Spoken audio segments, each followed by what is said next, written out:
He's a human, but he's my husband, she declared to the assembled massive crystal dome of the Grand Assembly, stretched high above 10,000 alien delegates. Voices echoed in dozens of languages as representatives from across the galaxy gathered for the most important session in centuries. Ambassador Lyrali stood at the entrance, her blue skin pale with nervousness. Her silver robes marked her as nobility from the Zephyrian Empire, but today she felt like a criminal. The session will begin in 10 minutes, announced a mechanical voice. The talking grew louder as delegates took their floating seats. Each species had their own section: the tall, gray Vorthians in the north, the insect-like Kreks in the east, and the energy beings called lumens flickering in the center. Lyrale's hand shook as she walked to the Zephyrian section. Her father, High Chancellor Vexithan, sat on the highest platform. His cold eyes met hers for a moment before he looked away. She had not spoken to him in 3 months, not since he learned about Marcus. Citizens of the galaxy, the assembly speaker called out. His voice boomed through translation devices. We gather today to discuss the human problem. These newcomers have caused trouble in 17 worlds in just 2 years. Murmurs of agreement rippled through the crowd. The humans had arrived from their small blue planet only recently, but they were already famous for causing problems. They did not follow proper protocols. They asked too many questions. They formed friendships with other species too quickly. Humans are dangerous, declared Ambassador Krextel, his insect wings buzzing with anger. On Zerion Prime, a human named Sarah Martinez convinced our workers to demand better conditions. She said they deserve happiness in their work. This caused chaos in our production facilities. On Vega Colony, added Representative Quinder from the Ethereal Council. A human doctor refused payment for treating sick children. He said healing was not about money. This behavior confused our economic systems. Lyrali felt her heart race. These stories sounded like Marcus. He always helped others without thinking about himself first. The speaker raised his hand for silence. The assembly has heard many such reports. Humans spread dangerous ideas about equality, friendship, and individual choice. They do not respect the natural order that has kept peace in our galaxy for thousands of years. Therefore, he continued, we propose immediate exile of all humans from civilized space. They will have 30 standard days to leave our territories. The crowd erupted in cheers and agreement. Lyrali watched in horror as delegates from hundreds of worlds voted to banish an entire species. She thought about Marcus, probably working in his laboratory right now, trying to find cures for diseases that affected multiple species. Is there any opposition to this motion? The speaker asked. Though his tone suggested he expected none, Lyrali stood up. Her legs felt weak, but she forced herself to speak. I oppose this motion. The enormous chamber fell silent. 10,000 pairs of eyes turned to look at her.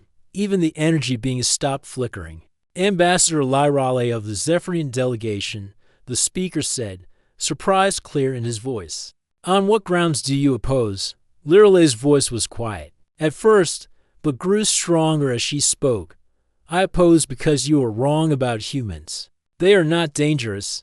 They are remarkable. Angry buzzing and clicking came from various sections. Her father's face turned dark with rage. Explain yourself, the speaker demanded. Lyrali took a deep breath.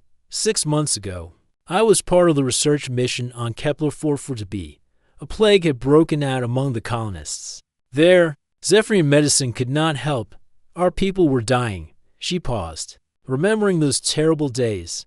A human scientist was also on the planet, Dr. Marcus Chen, a xenobiologist. When he saw our suffering, he did not ask for payment. He did not demand anything in return.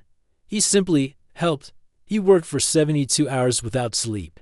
Lyrali continued. He studied our biology, something no human had done before. He shared his own research freely with our medical team. Together, they created a cure that saved 3,000 Zephyrian lives. Some delegates shifted uncomfortably in their seats.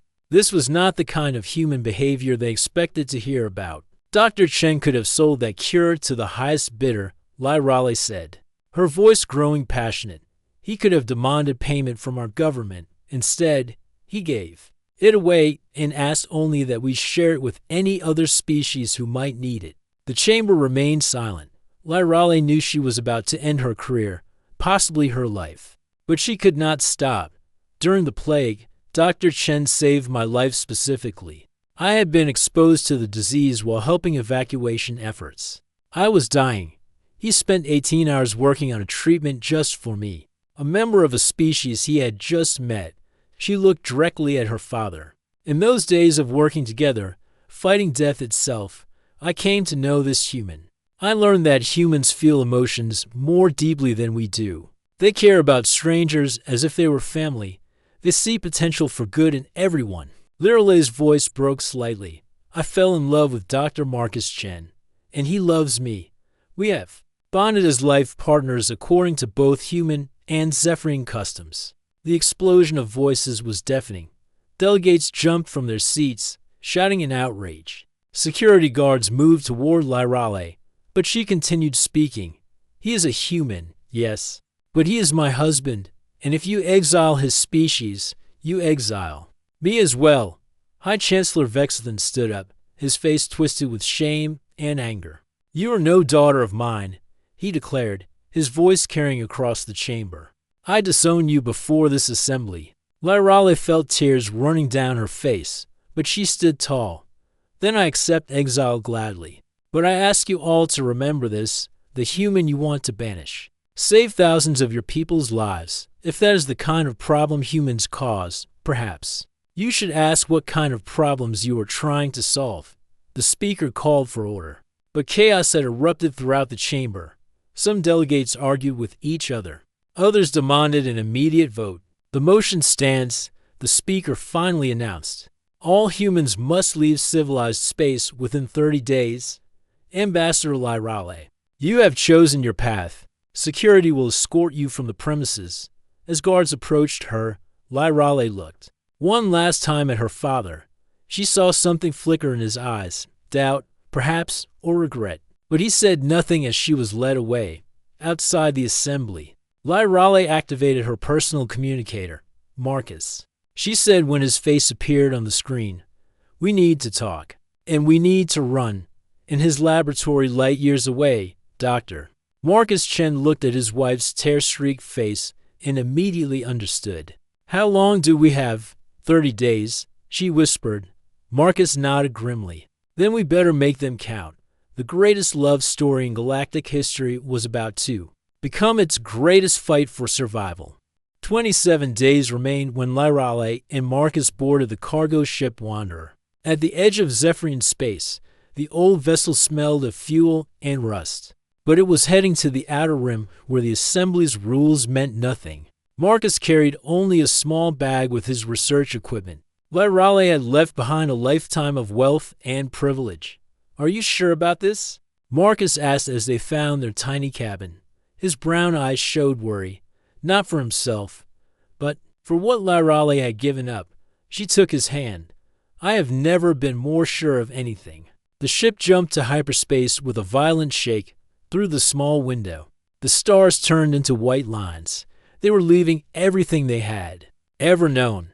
What they did not know was that High Chancellor Vexithan sat in a secret meeting room. Deep beneath the assembly building, across from him stood 3 figures in black armor. Their faces were hidden behind masks that looked like metal skulls. The Void Hunters, Vexithan said quietly. I never thought I would need your services for my own daughter. The leader of the Void Hunters spoke in a voice like grinding metal. The contract is simple. The human and the traitor must die. Make it look like an accident, and if they reach the outer rim, distance means nothing to us. We hunt across the galaxy. The figure placed a data pad on the table. Half payment now, half when you see the death certificates. Vexithan stared at the pad for a long moment. Then he pressed his thumb to it, authorizing the payment. She was my daughter, he whispered. She chose her path, the Void Hunter replied. Now we choose hers. 3 days into their journey, the Wanderer dropped out of hyperspace near a refueling station. Marcus was in the ship's small library, reading about outer rim colonies, when the attack came. The first explosion threw him against the wall. Emergency lights flashed red as the ship shook again. He ran to find Lyrale in their cabin, her face pale with fear. "Pirates!" shouted Captain Bex, a green-skinned Rhodian. "Over the ship's communication system. 3 ships. They want the cargo and anyone with a bounty." Marcus helped Lyrale to her feet. "Bounty?" The assembly put a price on our heads, she said grimly. "Dead or alive." Another explosion rocked the ship. Through their window, they could see sleek black ships firing energy weapons. The Wanderer was a cargo hauler, not a warship. It had no chance in a fight.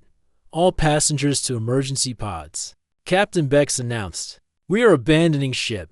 But Marcus was not listening to the announcement. He was studying the attacking ships through the window, his scientist's mind working quickly. The pirate vessels were fast but small. They had powerful weapons but weak shields. "Lyrale, does this ship have an industrial replicator?" She looked confused. "Yes." "In the cargo bay." "Why?" "And spare power cells." "Marcus, we need to get to the escape pods." He grabbed her shoulders gently. "Trust me." "How many power cells?" 50, maybe 60. "Marcus, what are you thinking?" Instead of answering, he ran toward the cargo bay. Lyrale followed, her heart pounding. The ship shook again as more weapons fire hit the hull. In the cargo bay, Marcus found what he needed. The industrial replicator could make basic materials and components. The power cells were standard galactic equipment, but Marcus was human, and humans saw possibilities that other species missed. "Help me gather these," he said, pulling power cells from their storage units, "and find me some basic metals from the replicator." "Marcus, this is crazy." "Maybe," he said with a grin that reminded her why she loved him. "But crazy sometimes works." Working with incredible speed, Marcus began connecting power cells together. He used the replicator to create simple metal frames and basic electronic components. Lyrale watched in amazement as he built something that looked like a large ring. "Electromagnetic pulse generator," he explained while working. "Very basic, very dangerous, and completely illegal on most worlds. Will it work? Only one way to find out." Captain Bex's voice crackled over the speakers. "Hull breach on deck. 3. We have maybe 5 minutes before life support fails." Marcus finished his device and connected it to the ship's power grid. "Lyrale, tell everyone to get away from any electronic equipment. This is going to shut down everything." She ran to the ship's communication panel. "All crew and passengers, move away from electronic devices immediately. Emergency in 60 seconds." Marcus positioned his EMP generator near the ship's main power coupling. "When I activate this, every electronic system within 2 kilometers will shut down, including ours, including theirs." Lyrale realized. Exactly. The pirate ships moved closer, preparing to board. Marcus could see armed figures moving around inside them through their viewports. "Ready?" he asked. Lyrale nodded. "I love you. I love you too." Marcus activated the device. The effect was immediate and dramatic. Every light on the Wanderer went out, but more importantly, the 3 pirate ships suddenly went dark as well. Their engines stopped, their weapons powered down. In the silence of space, they began to drift helplessly. Emergency power came back online after 30 seconds, just as Marcus had calculated. The Wanderer's basic systems restarted, but the pirate ships remained dead in space. Captain Bex's voice returned to the speakers, filled with wonder. "How did you do that?" Marcus was already working on his next project, using the replicator again. He created a basic communication transmitter. "Captain, can you get us to Nexus Station?" "Nexus Station? That place is full of criminals and outcasts." "Perfect," Marcus said. "It sounds like where we belong now." As the Wanderer limped toward the outer rim, Marcus used his makeshift transmitter to send coded messages to other human ships. He warned them about the bounties and the Void Hunters. He gave them technical specifications for his EMP device. Most importantly, he told them about Nexus Station. "You are building a network," Lyrale observed, watching him work. "Humans survive by helping each other," Marcus explained. "No one person has all the answers, but together we can solve any problem." 2 days later, they arrived at Nexus Station. The massive structure looked like it had been built from spare parts by a dozen different species. Ships of every size and design docked at its ports. It was chaotic, dangerous, and completely outside assembly control. As they walked through the station's crowded corridors, Lyrale saw something that gave her hope. A human woman sat at a food stand next to a tall Vorthian. They wore matching rings and held hands while they worked. At another shop, a human man argued prices with customers while his wife, a red-skinned Martarian, handled the money. "We are not the only ones," she whispered. Marcus squeezed her hand. "We are never the only ones. That is what makes humans special. We find each other, and we find others who need help." But in the shadows of the station, 3 figures in black armor watched them arrive. The Void Hunters had tracked them across the galaxy. The hunt was just beginning. Marcus did not see them yet, but he sensed something was wrong. As a scientist, he had learned to trust his instincts. He began planning their next move, not just for escape, but for something bigger. If the assembly wanted to hunt humans, they would discover that humans knew how to turn the hunters into the hunted. Marcus woke up to the sound of laser fire echoing through Nexus Station's corridors. He grabbed Lyrale's hand and pulled her from their small rented room. Outside, people were running and screaming. The station's emergency lights cast everything in red shadows. "What is happening?" Lyrale asked, her voice tight with fear. Through the crowd, Marcus saw them. 3 figures in black armor moved like deadly dancers through the panic. Their weapons made no sound, but beams fell wherever they pointed. The Void Hunters had found them. "This way," Marcus whispered, pulling Lyrale toward the maintenance levels. He had spent the last 3 days learning every passage and tunnel. In the station, as a scientist, he always studied his environment carefully. They crawled through narrow air ducts while the sounds of hunting echoed below them. The Void Hunters were not just looking for Marcus and Lyrale. They were eliminating every human-alien couple they could find. "They are destroying families," Lyrale whispered, tears in her eyes. Through a grate, they could see the food stand where the human woman and her Vorthian husband had worked. It was empty now. Tables overturned, food scattered on the floor. Marcus felt anger building in his chest, but he forced himself to think clearly. Anger would not save them. Only intelligence would. There, he pointed to a computer terminal in the maintenance section. "If I can access the station's database, I might learn something useful." They dropped down from the air duct. Marcus connected his portable computer to the terminal and began working. His fingers moved quickly across the keyboard, using skills he had learned in university back on Earth. "Security protocols are basic here," he muttered. "No one expects scientists to be hackers." The first files he found were shipping records and station business. But then he discovered something hidden deeper in the system. Files marked with assembly security codes. That should not exist on an outer rim station. "Lyrale, look at this." The screen showed scientific reports marked Project Isolation. The documents described studies of human behavior and psychology. But these were not normal research papers. They were military intelligence files. Subject exhibits unusual emotional attachment to non-human entities. Marcus read aloud from one report. Bonding behavior spreads to other species through extended contact. Recommend immediate containment. Lyrale read over his shoulder. They have been studying us for months, even before the assembly vote. Marcus scrolled through more files. Each document made the truth clearer and more terrible. The assembly had not decided to exile humans because of random incidents. They had been planning it from the moment humans first left Earth. "Look at this one." Lyrale pointed to a file labeled Cultural Contamination Effects. The report described how human emotions were affecting other species.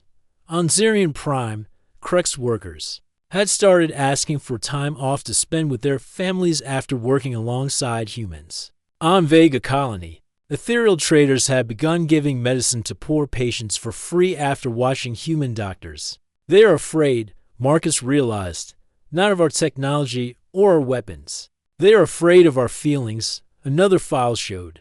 Assembly meeting records from 2 years ago. High Chancellor Vexithan himself had argued for studying humans before making contact. Emotional contagion presents existential threat to established order. He had written. My father knew. Lyrale whispered. He knew this would happen before I even met you. Marcus found communication logs showing orders sent to Void Hunter teams across the galaxy. The hunters were not just targeting Marcus and Lyrale. They had lists of every human-alien couple in known space. This is not about exile, Marcus said grimly. This is about elimination. They want to remove the evidence that their system is wrong. An explosion somewhere above them shook dust from the ceiling. The Void Hunters were getting closer. Marcus, we have to run. But Marcus was staring at the computer screen with a strange expression. No, we have to do something much more dangerous. He began connecting his equipment to the station's main communication array. If they want to hunt us in secret, let's take away the secret. What are you doing? Broadcasting everything, every file, every report, every order. The entire galaxy needs to see what the Assembly really fears. Lyrale's eyes went wide. That will tell them exactly where we are. Yes, but it will also tell everyone else what is really happening. Marcus worked frantically to upload the files to the Galactic Communication Network. The station's transmitters were powerful enough to reach every civilized world in the galaxy. Heavy footsteps echoed in the corridor outside. The Void Hunters had found their location. Almost finished. Marcus muttered, sweat dripping down his face. The door exploded inward. 3 black figures stood in the entrance, their weapons raised. The lead hunter spoke in that terrible grinding voice. Dr. Marcus Chen, Ambassador Lyrale. Your hunt ends here. Marcus looked up from his computer. Actually, it is just beginning. He pressed the final key. Across the galaxy, on thousands of worlds, communication screens lit up with the stolen assembly files. Citizens read about Project Isolation and cultural contamination effects. They learned that humans were being hunted, not because they were dangerous, but because they made others happy.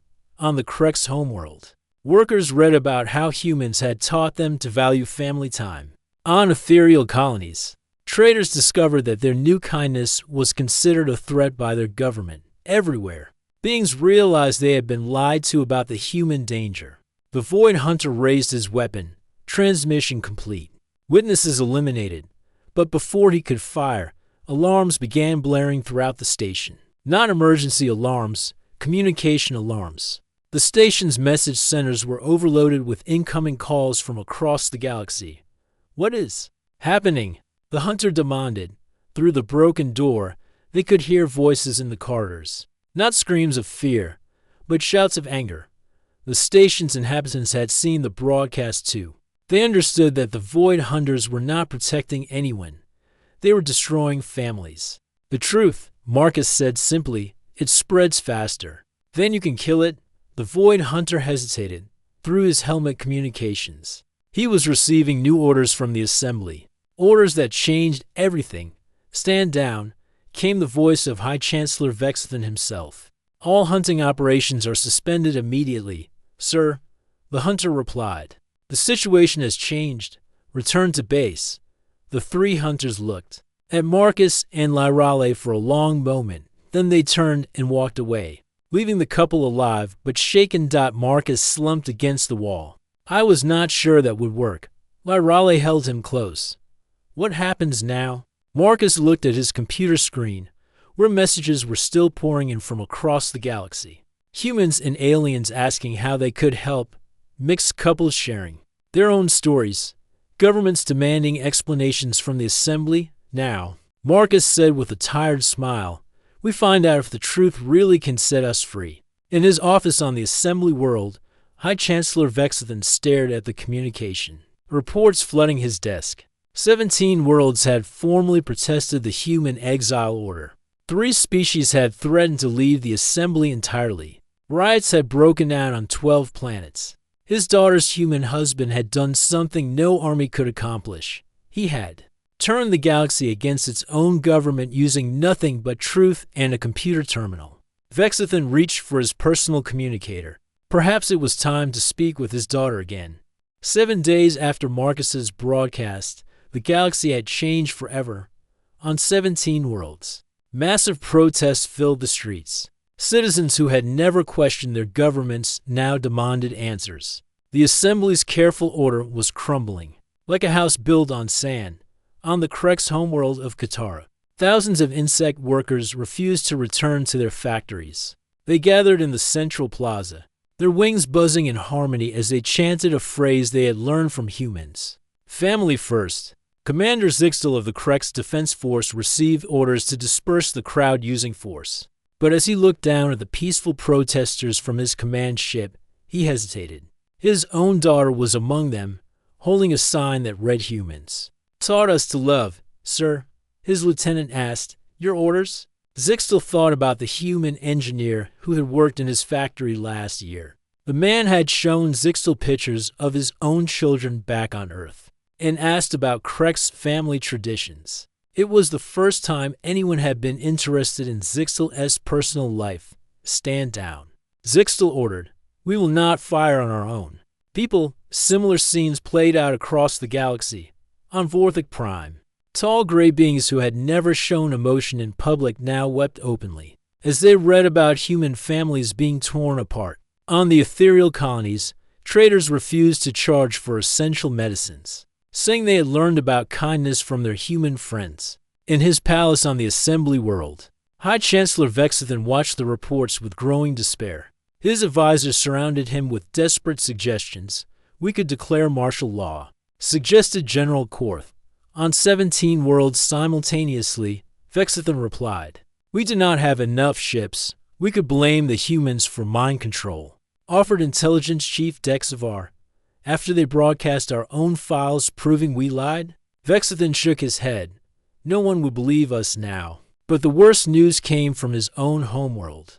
Young Zephyrians had begun what they called the Blue Rebellion. They painted their faces with human symbols and gathered outside the assembly building, singing songs about love and freedom. "Your own nephew leads them," General Korth reported.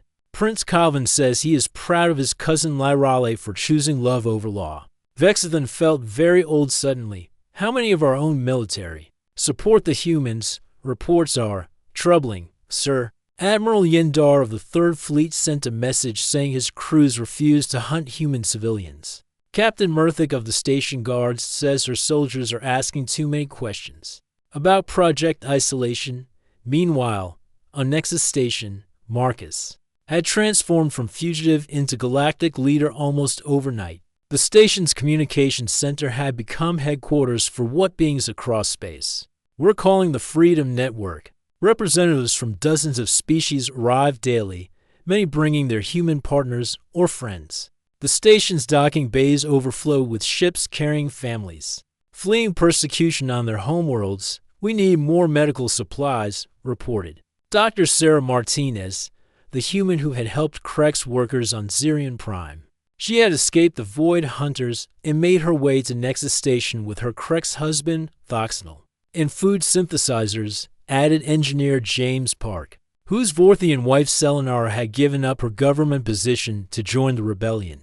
More families arrive every hour. Marcus stood before a map showing the galaxy's political situation. Red areas showed worlds still under assembly control. Blue areas showed worlds in open rebellion. Yellow areas showed worlds where the situation remained unclear. "Lyrale, what do you think your father will do next?" he asked. Lyrale studied the map thoughtfully. "He is trapped between his duty to the Assembly and the evidence that the Assembly is wrong. But he is also a father who misses his daughter." Marcus nodded. "Then maybe it is time to give him a way out." That evening, Marcus made another broadcast to the galaxy, but this time, he spoke not as a fugitive or rebel, but as a scientist offering solutions. "Citizens of the galaxy," he began, standing before the assembled representatives at Nexus Station. "You have seen the truth about why humans were targeted, not because we are dangerous, but because we offer something different. The idea that beings from different species can care about each other as family." Behind him stood couples representing dozens of species combinations, humans with Zephyrians, Krex with Vorthians, Ethereals with Lumens, all holding hands, all showing that love knew no boundaries. The Assembly fears this because they believe Order requires separation, Marcus continued. But we offer proof that cooperation makes us stronger, not weaker. We propose a new way forward. He outlined what he called the Terran Compact, not human rule, but shared leadership. Each species would maintain its unique culture while participating in galactic decisions as equals. Military forces would protect all citizens, regardless of species. Trade would benefit everyone, not just the powerful. We do not seek to overthrow governments, Marcus explained. We seek to make them better, to make them serve all beings, not just those at the top. The broadcast reached every corner of the galaxy. On assembly worlds, citizens watched in amazement as Marcus offered peace instead of war, cooperation instead of conquest. But the most important viewer sat alone in his palace office. High Chancellor Vexithan watched his daughter stand beside the human she loved, both of them working to heal the divisions he had helped create. His personal communicator buzzed. A message from Prince Calvin, his nephew, uncle. The young people are right. Change is coming whether we lead it or fight it. Please choose wisely. Another message came from Admiral Yendar. Sir, my crews are asking to escort human families to safety, not hunt them. What are your orders? A third message from his own wife, whom he had not spoken to since disowning Lyrale, our daughter. Chose love over fear. Perhaps we should too. Vexithan stood and walked to his window, looking out at the protesters below. They were not angry or violent. They were hopeful. They carried signs showing human and alien children playing together, families of mixed species working side by side. He activated his personal communication system and sent a message to Nexus Station. To his daughter, Lyrale, we need to talk. On Nexus Station. Lyrale stared at the message for a long time. Marcus put his hand on her shoulder. What will you tell him? He asked. The truth, she said simply. That love is stronger than fear, and that it is never too late to choose the right side. She began typing her reply. While around them, the galaxy held its breath waiting to see if peace was possible, or if the greatest war in galactic history was about to begin. The next few days would determine the fate of every world, every species, and every family in known space. 3 weeks after the galaxy-wide uprising began, an extraordinary gathering took place in the Grand Assembly Chamber. But this time, the formal seating arrangements had been abandoned. Delegates from hundreds of worlds sat together without regard to species or rank. Humans sat next to Zephyrians, Krex workers beside ethereal nobles, and Vorthian soldiers next to Lumen energy beings. High Chancellor Vexithan stood at the central podium, looking older than his years. Beside him stood his daughter Lyrale and her husband Marcus, no longer as fugitives, but as invited guests. The chamber that had once voted to exile all humans now buzzed with nervous energy as beings waited to hear what would happen next. Citizens of the galaxy, Vexithan began, his voice heavy with emotion.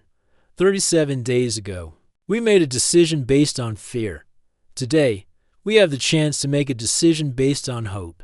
He looked directly at Lyrale. I disowned my daughter. For choosing love over law, I was wrong. She showed more wisdom in her heart than I showed in all my years of leadership. A murmur ran through the crowd. Never before had a High Chancellor admitted error in the assembly. The files that Dr. Marcus Chen broadcast showed us the truth about ourselves, Vexithan continued. We were not protecting our civilization from humans. We were protecting our power from change. We feared that if beings learned to care for each other across species lines, they might question why some species ruled while others served. Marcus stepped forward to the speaking platform. The chamber fell silent as the human who had started the galactic revolution prepared to address the assembly that had once condemned him to death. Honorable delegates, Marcus said, his voice calm but strong. I am not here to demand punishment for those who hunted us. I am here to offer partnership to all who want to build something better. He gestured to the mixed crowd around him. You have seen what happens when beings work together instead of apart. On Zirian Prime, human talk cooperation increased. Factory production by 40% while giving workers more time with their families. On Vega Colony, human-inspired medical sharing reduced child mortality by 60%. On Zephyrian worlds, human agricultural techniques increased crop yields while healing damaged soil. Dr. Sarah Martinez stood up from the crowd. The Crex leadership asked me to speak for them. They want to join any new alliance that treats workers as beings with families, not just production units. Commander Zixtel, who had refused to fire on protesters, rose next. The Crex Defense Force volunteers to protect all species equally under any new government. One by one, representatives from different worlds stood to support the changes. The momentum built like a wave across the chamber. But not everyone agreed. Ambassador Drexmer of the Hegemony Coalition slammed his fist on his chair. This is madness. Humans have been in space for barely 5 years. Now they want to reorganize civilizations that have existed for millennia. No. Marcus replied gently. We want to help civilizations become what they always could have been. We are not asking you to become human. We are asking you to become more yourselves. Lyrale stepped forward to join her husband. My husband saved thousands of Zephyrian lives not because he wanted to control us, but because he could not bear to watch us suffer. That is what humans offer, the idea that helping others helps everyone. Elder Quindara of the Ethereal Council, one of the oldest beings in the galaxy, slowly rose to her feet. Her ancient voice carried clearly through the chamber. I have lived for 3,000 years. I have seen wars that lasted centuries and peace treaties that crumbled in decades. But I have never seen anything like what these humans have shown. She paused, looking around the chamber. They do not conquer with weapons. They conquer with kindness. They do not demand submission. They offer friendship. If this is the future they propose, then I vote for that future. The debate continued. 4 hours. Some delegates worried about losing their species' independence. Others feared that rapid change would cause chaos. But slowly, the weight of evidence became overwhelming. Admiral Yendar presented military reports showing that mixed species crews performed better than single species ones. Human tactical thinking combined with alien strengths had solved problems that neither could handle alone. Trade Representative Molvik showed economic data proving that worlds with human contact had seen increased prosperity for all species, not just humans, most powerful of all. Hundreds of mixed species families spoke about their lives. Children, who were part human and part alien, showed that love truly did transcend all boundaries. When the time came for the final vote, High Chancellor Vexithan called for order. The proposal before us is simple. We can continue the old assembly, ruling through fear and separation, or we can create the new galactic cooperative, leading through hope and partnership. The voting took 3 hours. Each world's delegation debated internally before casting their decision. When the results were announced, the chamber erupted in celebration. 237 worlds vote in favor of the galactic cooperative. Vexithan announced. 43 worlds vote to maintain the old assembly, 18 worlds abstain. It was not unanimous, but it was enough. The galaxy had chosen change. The assembly is dissolved. Vexithan declared, long live the galactic cooperative. But the most important moment came when Vexithan approached his daughter and Marcus personally. For a long moment, the three of them stood together while the celebration swirled around them. Can you forgive an old fool? Vexithan asked Lyrale. There is nothing to forgive, Father. You were protecting what you thought was right. Now we are all learning together. Marcus extended his hand to his father-in-law. Would you consider serving as the first president of the Cooperative Council? The galaxy will need experienced leadership during the transition. Vexithan looked surprised. After everything I did, because of everything you learned, Marcus replied. Change is harder for those who have lived longest with the old ways. But when they choose to change anyway, others believe it is possible. 6 months later, the first galactic cooperative ceremony took place on Nexus Station, which had been transformed from an outlaw haven into the cooperative's new capital. Delegates from 300 worlds attended the event that formally established the new government. The ceremony featured the wedding of Marcus Chen and Lyrale Vexithan, celebrated according to both human and Zephyrian traditions. Beings from dozens of species attended, many bringing their own mixed families. President Vexithan performed the ceremony, speaking words that were broadcast across the galaxy. Today we witness not just the union of two beings who love each other, but the proof that all barriers between species exist only in our minds. When we choose love over fear, cooperation over control, we discover that we are all one family under the stars, as Marcus and Lyrali kissed. Fireworks from a dozen different worlds lit up the space around Nexus Station. Each species contributed their own celebration traditions, creating a display of beauty that no single world could have achieved alone. In the crowd, former Void Hunters now serve as honor guards, protecting the mixed families they had once hunted. Children of every species played together while their parents planned the future of galactic civilization. The galaxy had learned the most important lesson humans had to teach, that love makes everyone stronger, and that together, any species could reach heights they never dreamed possible alone.